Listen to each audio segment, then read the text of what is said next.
অনেক অসাধু ব্যবসায়ী আছে রমজান আসলে নিত্য প্রয়োজনীয় পণ্যের মূল্য বৃদ্ধি করে দেয়। এরকম আছে না নাই?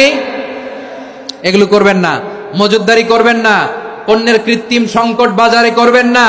আপনি লাখ টাকা কামায়া ভাবছেন যে রোজাদারদের কষ্ট দিয়ে ধনী হবেন, এমন রোগ আল্লাহ আপনারে দিবে, কোটি টাকা দিয়েও আপনি হাসপাতালের বিল পরিশোধ করার ক্ষমতা আপনার হবে না।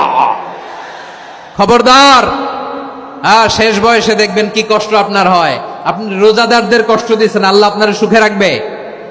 আল্লাহর দোহাই লাগে আমার ব্যবসায়ী ভাইরা এটা করবেন না। আরব বিশ্বে আমরা দেখেছি, আরব বিশ্বের ব্যবসায়ীরা সারা বছরে ব্যবসা করে, রমজানে ভর্তুকি দেয়।